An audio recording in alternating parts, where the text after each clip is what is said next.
Welcome to the Wine Find Talks. Today we have a very special guest from Carpineto Winery in Tuscany. It's Antonio Zaccheo. Welcome. Thank you so much for joining us. Grazie, an honor to be here. Now, Carpineto is a wine that really values earth-friendly practices, and I like that. Can you tell us a little bit about that? Yeah, that's something that we started about 30 years ago, doing sustainable agriculture, which, especially in difficult years, has a much better carbon footprint than any other system that you can use in the vineyards. And so we started doing that, and then we started reasoning, well, what can we do to further improve our carbon footprint? And that is, for example, using lighter glass. And so since we ship wine to 70 countries around the world, and a bottle of wine doesn't care if it comes in a kilo bottle or in a 400-gram bottle, because the quality of the wine at the end is the same, we started working with the glass manufacturers, we started lightening the glass weight. And so that has helped our carbon footprint tremendously. Then every rooftop around the 5 estates that we run at Carpineto, we have put solar panels. And so we make our own energy.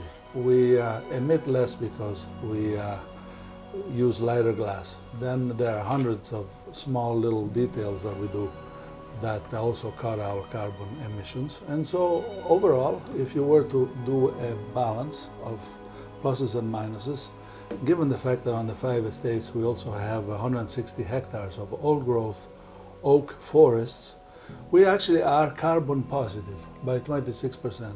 And and so we're honored and very proud of this, and something that we work on improving. You know. I love that, and I love that you've been doing it for 30 years. You're not just doing it now that everyone's talking about it, if you like. No, we started, already, before the turn of the century, doing these things, because we just thought it was the right thing to do.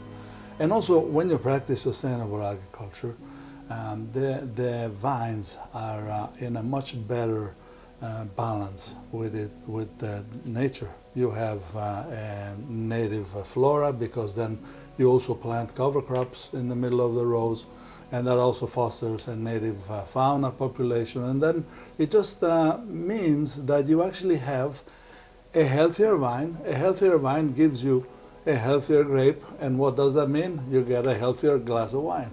So it all flows together. That's something myself, as somebody who tastes wine for a living, definitely recognizes how,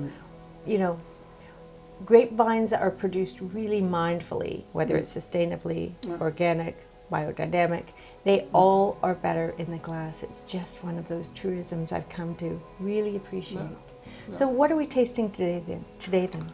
Well, this is actually a Vino Nobile di Montepulciano Riserva. It's a 2018 vintage, which actually is a good vintage in Tuscany. And Carpineto, we are the only winery in the appellation of Montepulciano to only make Riserva. So we don't make a regular Vino Nobile. The younger vines, we do a little Rosso di Montepulciano that basically is just for the local market. But we make only the Riserva because on the southern part of the appellation where we are an outcropping of blue clay. And this blue clay, because in the Mediterranean climate, you don't get any rain in the summer except for an occasional thunderstorm. So because of that, the blue clay has this ability to hold water and of course all the nutrients and mineral profile that's unique. But that allows the vine to cruise through the summer without suffering too bad. And then in the fall, as the temperatures cool off and temperature excursions between night and day, become greater, that allows for the wine to have its good acidity and the nice ripeness of the flavors. It's a wine that's it's historic for Montepulciano. We've been making this for over 40 years. Yeah. Well, I can't wait to taste it then. On the nose? So it's Sangiovese. Of course. Yeah. Of course. And you know, though, it's such a different expression of Sangiovese. It's certainly not candy, if you like. There's more minerality here. Yeah, more minerality. Also, it's got the riper fruit flavors that is typical of the Sangiovese clone, which locally is called Prugnolo Gentile. Yeah. Yes. Yeah. So Prugnolo Gentile. Prugnolo comes from prugna, prune, right? Mm-hmm. And so, in fact, it has, you know, a ripe prune flavor. Yes. Mm? Oh, there's a richness here, which I love. There's a mid-palate richness and lots of dark fruit as opposed to, you know, really bright red fruit. Lovely. And I like how it's got length and layers. What's your favorite thing to enjoy with this when you're at the table? Well, the traditional pairing in Montepulciano for this is a typical pasta, handmade pasta, you know, called pici, which is basically like a thick spaghetti that you make with a ragu sauce.